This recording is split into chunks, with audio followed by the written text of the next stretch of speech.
Sebutkan saudara kita tentang Nahdlatul Ulama NU. Sebutkan tentang saudara kita yang ada di Persis.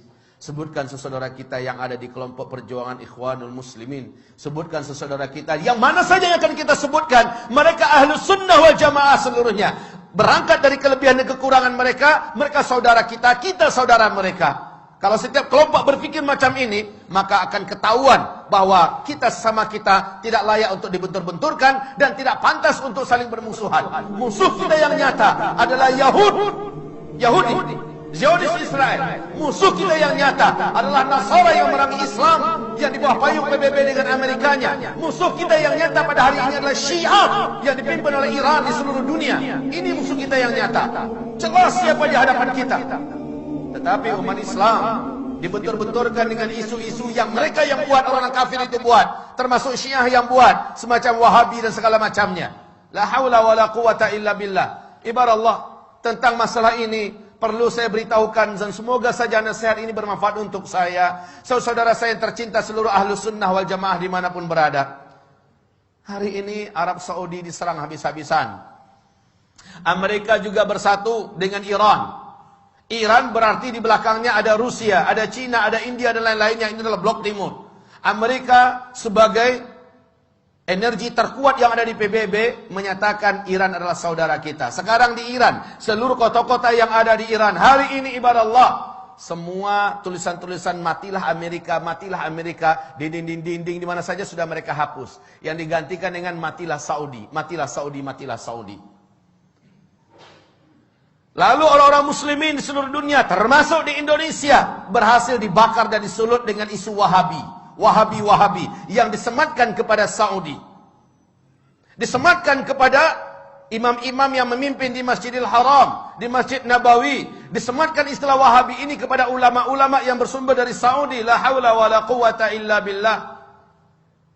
Ketahuilah hamba-hamba Allah, ini fitnah. Sebab apa? Dengarkan hadis-hadis Rasulullah sallallahu alaihi wasallam berikut ini. Semoga kita tersadar betapa kita telah diadu domba oleh musuh-musuh Allah yang membawakan istilah-istilah yang tidak patut untuk dipercayai bersama.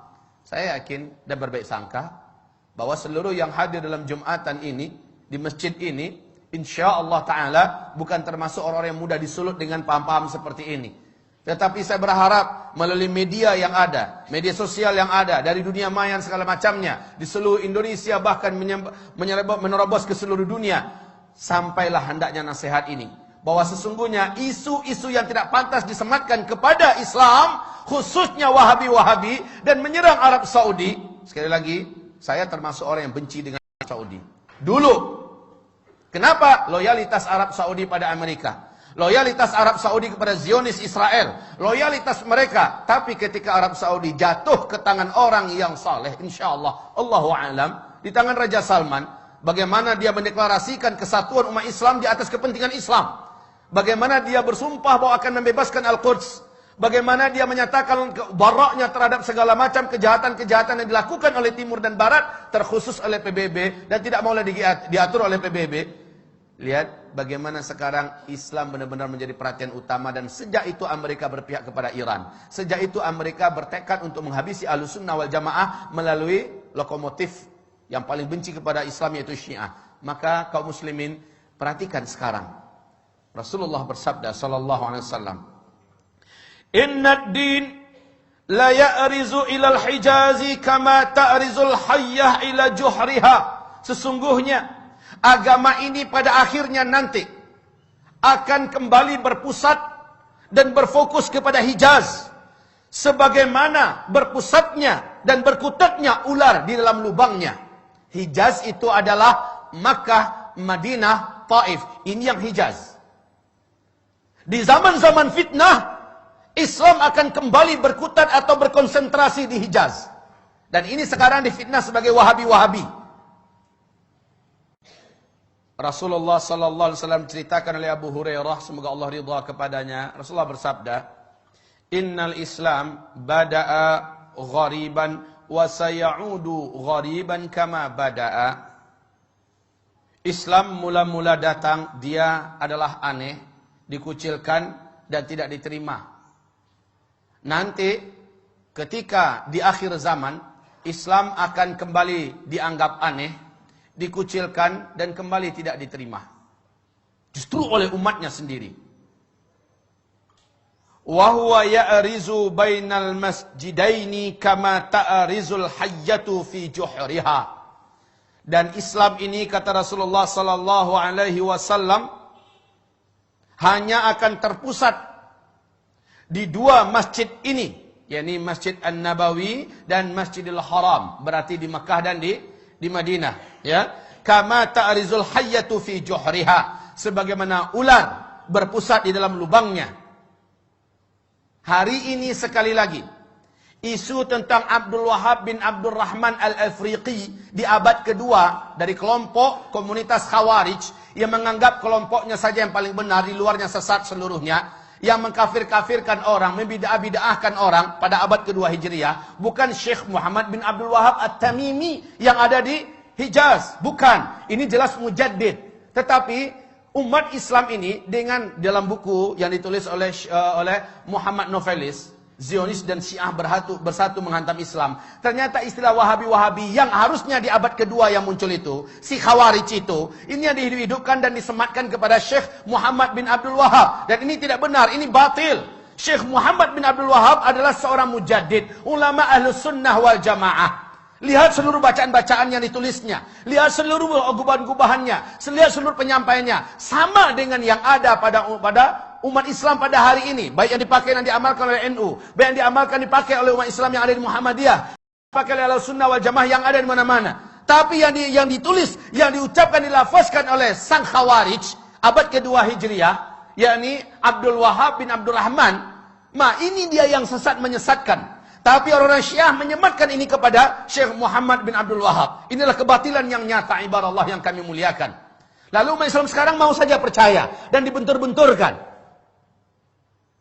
Betapa prihatinnya hati saya ketika mendengar ada seorang Sunni diusir oleh saudara Sunninya yang lain. Kenapa? Sunni yang ini adalah mereka dari komunitas mayoritas. Punya kebiasaan mengamalkan ini nama itu. Yang Sunni ini tidak mau mengikuti semacam Maulid Nabi, Isra Mi'raj, nggak mengikuti, ya. Tapi dia tetap baik berhubungan dengan masyarakat. Dianggap dan dibakar-bakar, disponsori, ini adalah paham Wahabi. Diusir dari kampungnya, diusir, tidak boleh lagi tinggal di kampung, bahkan diancam bakar. Rumahnya memang dibakar. Sampai-sampai ketika disakiti sekeluarga, padahal sama-sama Sunni, yang bertepuk tangan Syi'i, orang Syiah, karena kompor yang mereka nyalakan telah membakar sesama umat Islam. Harusnya kaum muslimin sadarilah, semua sifat-sifat Wahabi yang diceritakan oleh saudara kita yang menyebar di mana-mana 100% ada pada komunitas Syiah. Semua sifat-sifat yang ada pada Wahabi-Wahabi itu ada pada Syiah seluruhnya.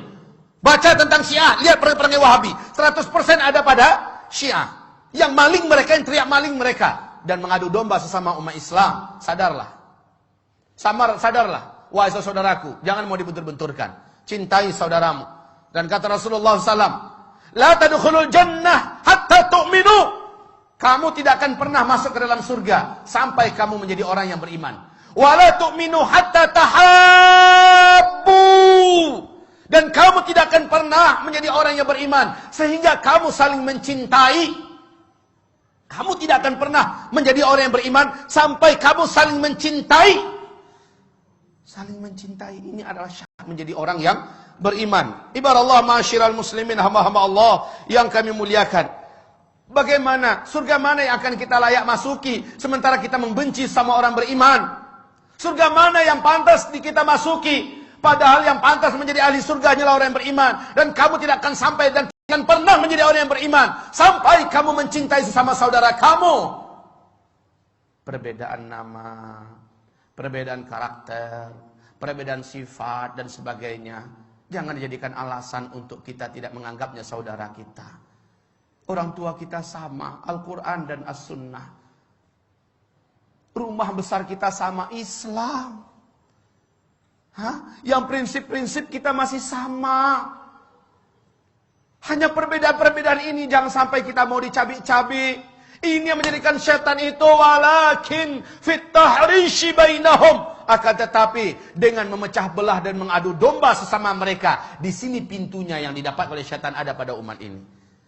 Semoga hamba Allah yang menyampaikan diampuni oleh Allah Subhanahu wa taala ketika hamba ini melakukan khilaf dan salah dan berkata